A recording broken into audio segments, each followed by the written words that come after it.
Bonjour à toutes et à tous, bienvenue sur le plateau de Sport Mag. On continue de rencontrer les acteurs du sport qui viennent promouvoir leur discipline et parler de leur intégration dans les territoires auprès des citoyens. C'est l'heure de parler judo avec la Ligue Île-de-France. J'ai trois invités éminents, membres de la Ligue d'Île-de-France. Je vous les présente. Il y a Jessica Yami, qui est chargée de projet de développement auprès de la Ligue, c'est ça? Exactement. Bonjour, bienvenue sur le plateau de vous. Sport Mag. Il y a Martine Dupont, directrice technique régionale, c'est comme ça qu'on dit? Oui, effectivement. Merci d'être avec nous. Et puis Jean-Marie Coustal, conseiller du président de la Ligue. Oui, tout à fait. Bonjour. Alors, je parlais de votre Ligue, la Ligue Île-de-France, qui multiplie les projets, les initiatives pour être au plus près des citoyens.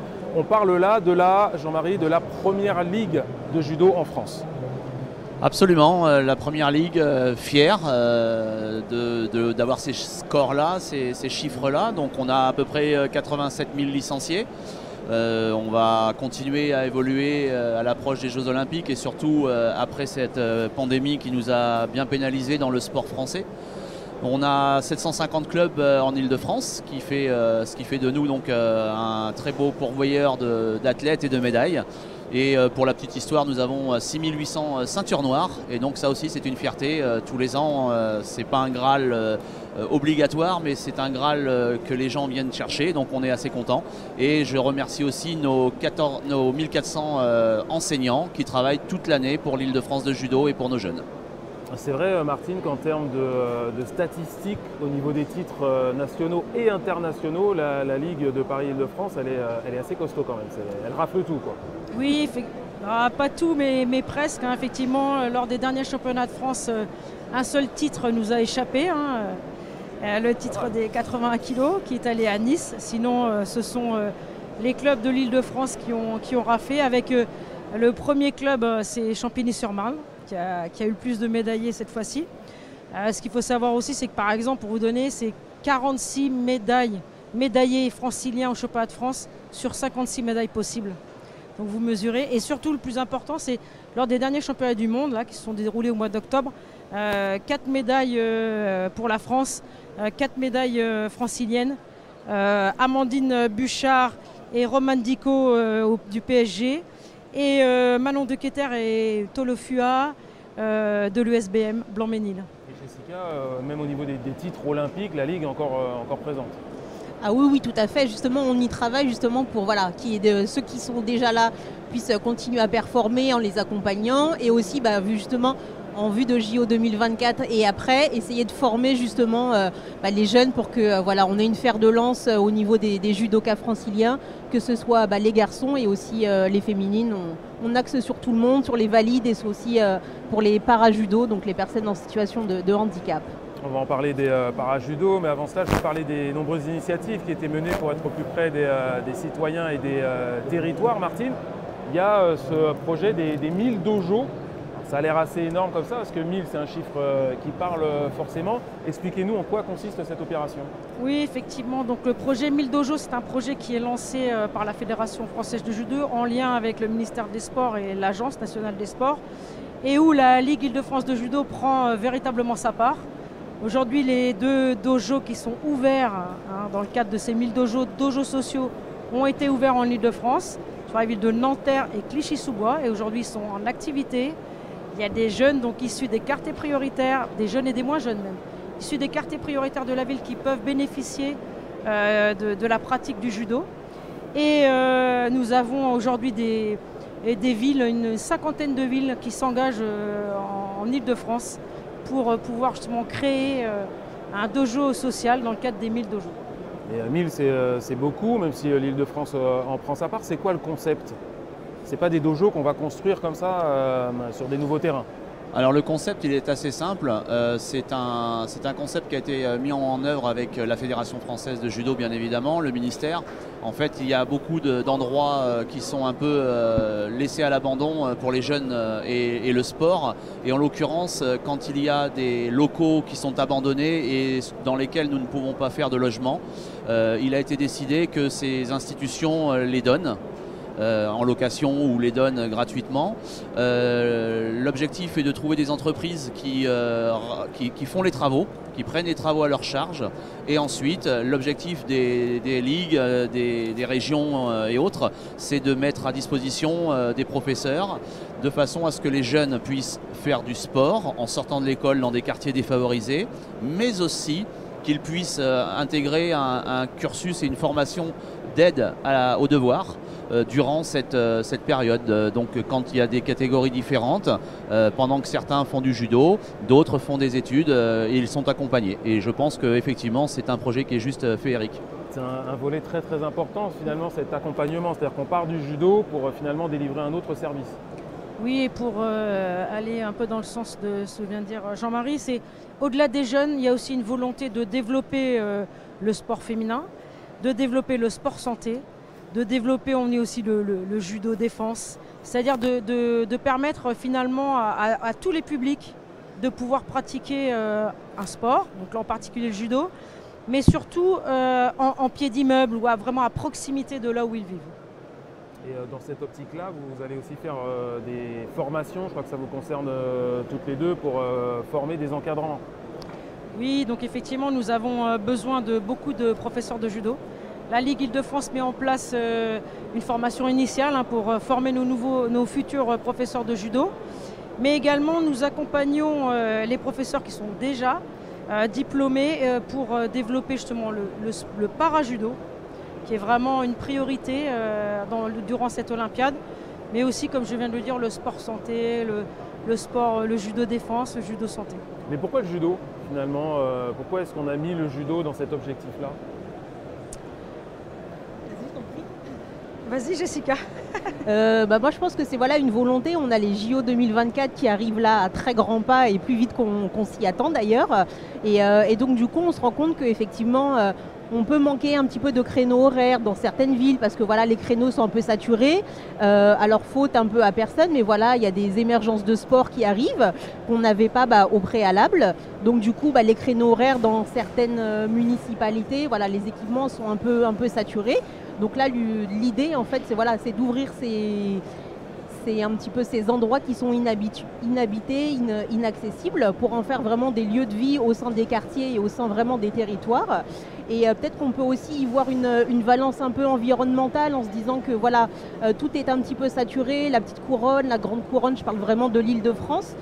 Construire des dojos, construire des équipements sportifs, ça demande un certain coût. Et donc là on utilise un peu ce qui existe, mais ce qui n'est pas occupé, pour justement faire des lieux de vie, des lieux de partage au sein même des territoires et des quartiers, pour que les jeunes, les moins jeunes puissent se retrouver autour principalement du judo, parce que c'est ce qui nous anime tous autour de cette table et auprès de la Ligue, mais aussi ouvrir à d'autres sports et ouvrir aussi à quelque chose d'un peu plus inclusif, d'un peu plus éducatif que simplement une pratique pure. Alors le judo c'est un art martial, donc il y a aussi une valeur disciplinaire, il y a aussi un code moral. Donc tout ça fait qu'on essaie de rassembler ça autour d'un dojo qui est le lieu central d'entraînement et d'éducation. Dans ce projet, on se sert aussi, Jean-Marie, de l'image du judo. L'image, c'est Teddy Riner, c'est Clarisse Abdel-Ninou, c'est l'image du dépassement de soi, de la victoire, aussi du succès tout simplement. Absolument, ça c'est un des vecteurs.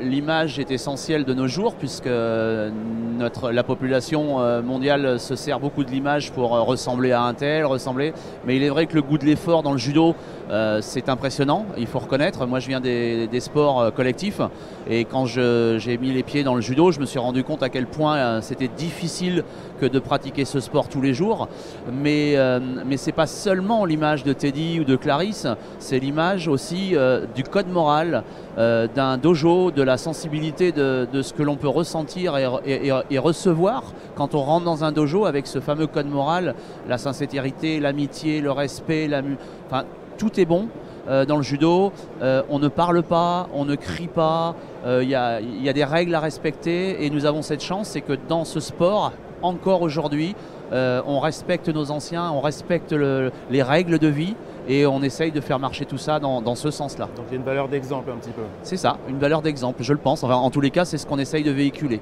L'exemple, c'est aussi inclure toutes les composantes de la société. On en vient donc au para-judo. tout simplement, dont vous êtes un des projets qui vous anime. Racontez-nous un petit peu comment ça se passe. Qui veut? Oui, je voulais rebondir là sur les propos. Effectivement, il y a la mise en valeur de nos athlètes judo, mais aussi de nos athlètes para-judo, à savoir que quand même Sandrine Martinet, qui a été championne paralympique il y a quelque temps, lors des derniers Jeux olympiques et paralympiques, a ramené une médaille d'argent, et qui est francilienne aujourd'hui. Et également Helios Lachumanaya, qui a fait 3e aux Jeux olympiques paralympiques. Donc ça, c'est un premier élément. Aussi, pour répondre, c'est le fondateur du judo, M. Jigoro Kano, avait vu dès le départ un aspect plutôt éducatif dans le judo. Et c'est vrai qu'on a plutôt... on dit souvent le judo, c'est plus qu'un sport. Bien sûr, il y a une pratique sportive, mais surtout il y a une pratique éducative. Et les valeurs ont été présentées. Et en fait, l'objectif du judo, c'est de former des sportifs, proposer à tous de pouvoir pratiquer du sport, mais aussi de former les futurs citoyens, les citoyens de demain. Donc voilà, dans le cadre du para-judo, on a la Ligue Île-de-France s'est dotée d'une personne qui gère le para-judo dans toute l'Île-de-France, c'est Lucie Dupin, qui a un poste qui est aussi financé par l'Agence nationale du sport, qui va permettre de développer la pratique para-judo. Donc bien sûr, para-judo, on entend, donc, chez nous, c'est les non-voyants, les malvoyants. Mais on a aussi tous les handicaps, c'est-à-dire qu'on peut proposer une pratique du judo adaptée à tous les handicaps. Et l'un des projets forts que nous allons soutenir, c'est d'amener la pratique du judo dans les IME ou bien dans les centres de jeunes aveugles qui sont positionnés en Île-de-France. D'accord, ça fait beaucoup de projets pour aller vers les autres aussi, mais le judo est capable aussi d'emmener ces élites vers le grand public. C'est le concept de l'itinéraire des champions aussi. Oui, c'est ça, l'itinéraire d'un champion, pour les gamins, c'est une super aventure, c'est une super journée. Voilà, ils rencontrent leurs idoles qu'ils ont vues à la télé pour certains ou qu'ils n'ont jamais vues en vrai. Donc là, c'est vraiment un vrai moment de partage, un vrai moment de convivialité. Ça crée des envies, ça, de s'inscrire après, de prendre une licence au judo quand on voit oui, c'est tout le but.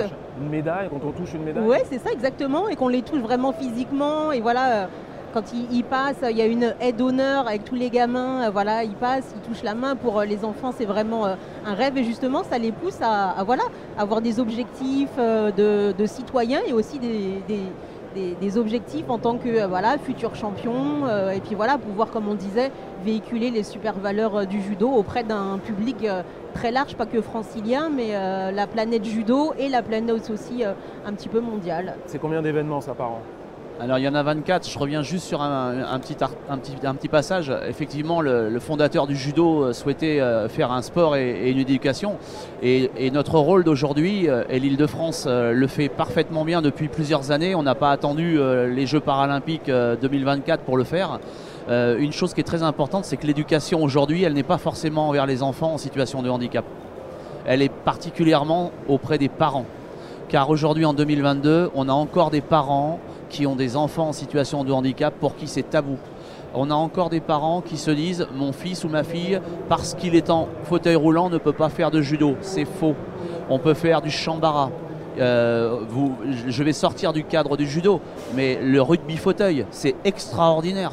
C'est extraordinaire à voir jouer, les impacts qu'ils ont. On ne peut pas imaginer une seule seconde qu'ils soient en situation de handicap. Et aujourd'hui, l'éducation que, je pense, l'État, le monde scolaire qui cache encore l'obligation ou pas de dire que son enfant est en situation de handicap, ça recule et ça empêche d'avancer là-dessus. L'éducation doit être faite sur les parents de ces enfants-là qui, eux, n'attendent qu'une chose, venir faire du sport, que ce soit du judo ou autre d'ailleurs. C'est vrai, quand vous parlez de tabou, c'est vrai qu'on parle de sport pour tous, mais on a tendance à exclure un petit peu les personnes en situation de handicap. Et il faut rappeler que le sport pour tous, c'est vraiment pour tous. Alors il faut le rappeler, et puis il faut aussi saluer les intentions de notre ligue, puisque en Île-de-France, on sollicite nos enseignants à passer des diplômes. On leur met à la disposition de passer des diplômes pour pouvoir recevoir cette population-là. Parce qu'il est vrai que c'est facile dans les tracés comme ça de dire qu'on peut tous le faire. Mais si on n'a pas une habilitation pour avoir un enfant en situation d'autisme ou en fauteuil ou autre, c'est délicat et les mairies ne veulent pas s'engager pour un enfant. Donc à nous d'aller chercher les parents, à nous d'inciter les professeurs, les enseignants à prendre les dispositions nécessaires pour pouvoir accueillir cette population-là. Mais oui, le sport pour tous, il faut vraiment que ce soit pour tous, je suis d'accord avec vous. Jessica, Après, je reviens. je peux rajouter quelque chose. On suit justement un grand projet qui est en Seine-Saint-Denis. En fait, c'est un foyer d'accueil médicalisé donc pour adultes où il y a justement, voilà, comme disait Jean-Marie, des personnes en situation de handicap. Donc, on les aide matériellement. Et donc, en fait, au sein de leur structure, ils ont monté un atelier, ce qu'ils appellent un atelier judo. Et donc, une fois par semaine, voire 2 fois par semaine, en fait, ils créent en fait un cours de judo. Donc, c'est une salle polyvalente. Voilà, ils enlèvent tout, ils mettent les tatamis, ils pratiquent. Et ce qui est chouette aussi, je trouve, dans ce projet, c'est que 1 à 2 fois par mois, ils vont dans un club local. Donc en fait, les adultes sortent vraiment de l'environnement dans lequel ils sont quotidiennement pour aller justement dans un cours classique et là pratiquer avec des personnes valides. Donc du coup là, on parle vraiment d'inclusion et on inclut vraiment. Et puis voilà, les personnes en situation de handicap voient les valides aussi se rendent compte de la dureté des personnes en situation de handicap. Mais pour autant, sur le tatami, ils sont tous égaux, ils sont tous habillés pareil. Ils ont peut-être une ceinture différente par rapport au grade, quoique. Il y a certains qui peuvent avoir un grade supérieur parce qu'ils sont en situation de handicap et pas. Et donc voilà, c'est des projets comme ça qu'on essaye de mener pour que voilà, on sorte un petit peu de ces un petit peu clichés, comme disait Jean-Marie, ou de ces tabous, et que voilà, qu'on fasse rencontrer tout ce monde-là. Voilà. Ce qui nous différencie peut aussi nous rassembler à certains moments. Il y a un autre projet qui vous tient à cœur, c'est Judo pour elle. Vous êtes chargé de projet de développement et ça fait partie aussi des axes qui sont travaillés par la Ligue. Oui, exactement. Comme vous voyez, c'est assez riche en termes de projets. Les filles font pas de judo ? Justement, les filles font du judo. Si, les filles font beaucoup de judo, un petit peu moins que les garçons. Mais ça, c'est au niveau vraiment statistique et licencié. Par contre, on se rend compte que voilà, c'est plutôt l'équipe de France, on va dire, mondiale qui amène un petit peu une lancée, qui a un petit peu de meilleurs résultats. Mais du coup, voilà, c'est aussi un des axes que voulait développer la Ligue. C'est vraiment le judo à destination des féminines. Alors, ça peut être des féminines qui sont scolaires, ça peut être des adultes ou alors, pareil, des seniors aussi. Martine, vous voulez ajouter quelque chose ? Oui, c'est vrai qu'aujourd'hui, on doit être à peu près à 28% de licenciées féminines. Majoritairement, ce sont des enfants et des championnes, comme vous l'avez signalé. Et là aussi, le projet Judo pour elles, c'est aussi d'aller toucher des femmes qui n'ont pas accès à la pratique, ou peu accès à la pratique, en particulier dans les quartiers prioritaires de la ville. Et je crois que la région nous soutient, la région Île-de-France nous soutient pour effectivement développer ce genre d'action envers ce public qui est très éloigné parfois de la pratique sportive. Et nous, on va essayer donc de favoriser la pratique pour ces femmes. Alors, et comment ces vous allez adolescentes. faire justement pour aller chercher ce public-là ? Eh bien, nous avons donc des clubs qui sont dans quasiment toutes les villes d'Île-de-France. On est très très bien implantés. Et nous allons choisir des clubs qui sont à proximité des quartiers prioritaires de la ville, qui connaissent bien aussi ces secteurs et qui vont aller proposer des actions en faveur des femmes, des adolescentes, pour qu'elles puissent pratiquer un sport et en particulier le judo. Et pourquoi il y a un tabou par rapport à ça dans les quartiers ? Non, pas du tout. C'est juste voilà, une volonté parce que comme le disait Martine, on a répondu à un appel à projet et donc du coup ce dossier est vraiment financé par la région Île-de-France. Et l'idée aussi c'est qu'on anime aussi du haut de notre Ligue Île-de-France vraiment les territoires et les quartiers municipaux. Et du coup ce qui est bien dans ce projet c'est que les clubs peuvent aussi nouer des partenariats avec d'autres associations de quartiers ou municipales. Ça peut être des foyers d'accueil, ça peut être des maisons pour tous, ça peut être des maisons pour jeunes, ça peut être des associations de femmes, ça peut être évidemment le tissu scolaire. Et donc là, on essaye de faire un partenariat pour justement toucher, comme disait Martine, des primo-judokas. Et l'idée, évidemment, c'est qu'elles essayent peut-être sur un entraînement, mais qu'après, on les accroche et voilà, que ça devienne des pratiquantes, et même, je veux dire, au-delà des pratiquantes. L'idée, ce sera aussi d'en faire des arbitres mondiaux, des arbitres continentales. Ça peut être aussi des commissaires sportifs. Et du coup, on les associe aussi au tissu local, au tissu associatif, pour en faire aussi des bénévoles de clubs, des bénévoles de comités, des bénévoles de ligue. Mais qu'est-ce qui va les accrocher dans la pratique du judo et pas dans notre sport ?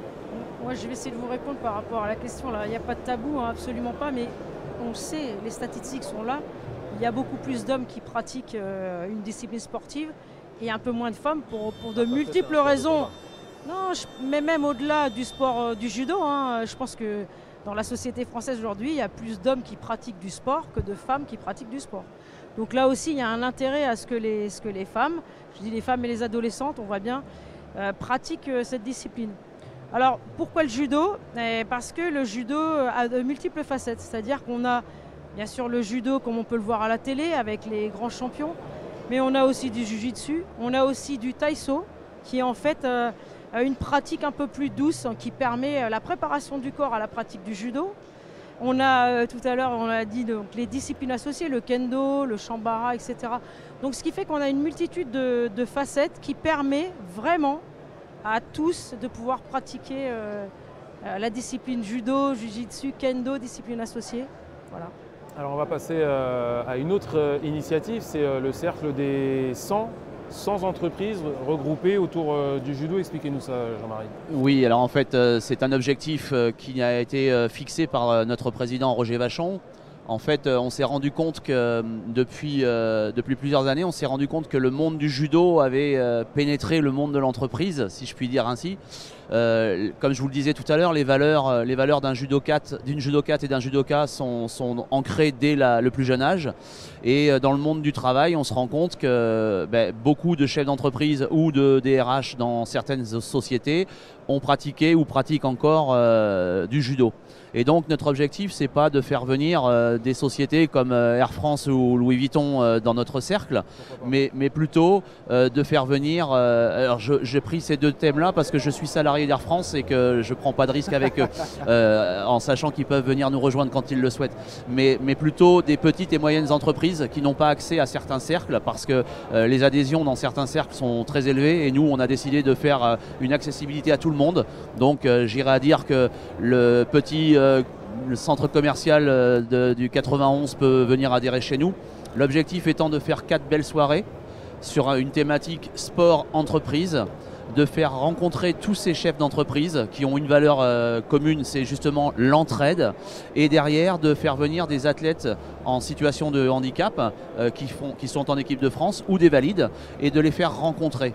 Parce que n'oublions pas que les salaires de nos judokates et de nos judokas, même champions olympiques, même champions du monde, même titrés de tout ça, n'ont pas des salaires au même niveau que d'autres sports. Et donc on a besoin de leur trouver des sécurités pour qu'ils s'entraînent et surtout pour la réinsertion après leur compétition. Donc on essaye de faire ça, je ne dis pas qu'on va y arriver, on met tout en œuvre et encore une fois je pense que ça peut marcher. Mais là pour l'instant vous en êtes à combien alors? Parce que vous alors là, montez un club des 100, on est à 40, les derniers chiffres c'était 44 ou 45, mais on espère dès l'année prochaine quand tout va s'être un petit peu calmé parce qu'on connaît bien la situation française et la situation mondiale, donc c'est un peu compliqué, mais on espère arriver à 100 en moins de 2 ans.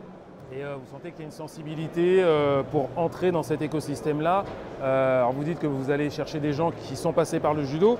Vous pouvez aussi aller chercher des gens qui ne sont pas passés par le judo. Absolument, absolument. Mais justement, c'est ça, c'est que quand il y a un chef d'entreprise ou un DRH qui est passé par le judo, qui vient, on a donné la possibilité de se faire accompagner par quelqu'un de sa propre société. Et en fait, on accroche ces gens-là qui se rendent compte des valeurs du judo et qui découvrent, qui disent moi mon enfant il faisait du basket, du handball ou du rugby, il y a des belles valeurs mais il y a aussi de très belles valeurs dans le judo et why not. Donc on espère les faire venir vers nous en tous les cas.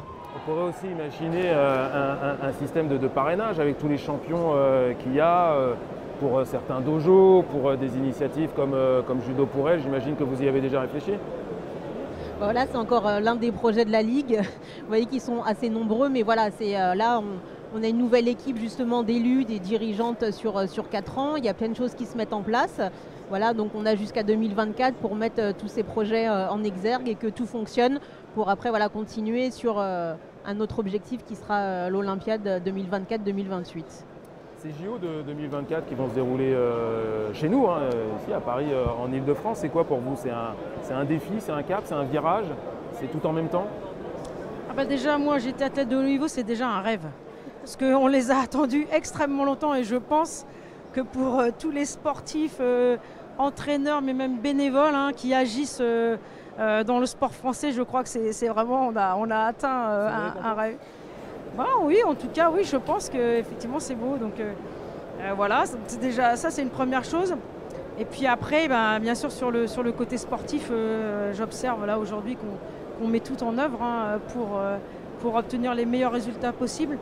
Mais un petit peu dans l'esprit que souhaite mettre en place l'Île-de-France, hein, la Ligue de judo, c'est la convivialité, c'est aussi la participation de tous. C'est-à-dire, bien sûr, les athlètes seront mis en valeur, bien sûr, on leur souhaite de glaner le plus de médailles possible et plutôt en or. Mais aussi, ça va être la fête pour tous nos bénévoles qui participent régulièrement, mais aussi finalement pour les franciliens qui vont être proches des stades et des parcs, mais aussi de toute la France. Je crois que ça va vraiment être un joli rêve, un joli moment. C'est important de faire rejaillir le succès du judo français et du judo francilien dans tout l'écosystème.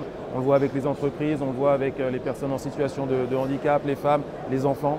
Alors c'est même plus qu'important, c'est obligatoire, c'est un devoir qu'on a de le faire. Je vais vous donner quelques exemples. Au-delà du judo, on a souhaité faire un partenariat avec le Racing 92 puisque nos bureaux sont à Nanterre. Donc le Racing 92 et Paris La Défense Arena sont nos partenaires. Donc tous les matchs de rugby, la totalité des licenciés de l'Île-de-France ont accès sur le site pour avoir des réductions pour aller voir le rugby. Et on leur a rendu l'appareil. Un des responsables de Paris La Défense Arena nous a offert une loge au retour des médaillés olympiques justement. Et tous les médaillés paralympiques et valides de l'Île-de-France sont venus. On a dédicacé un kimono à l'attention du directeur de Paris La Défense Arena et eux nous ont fait la même chose avec tous les joueurs du Racing.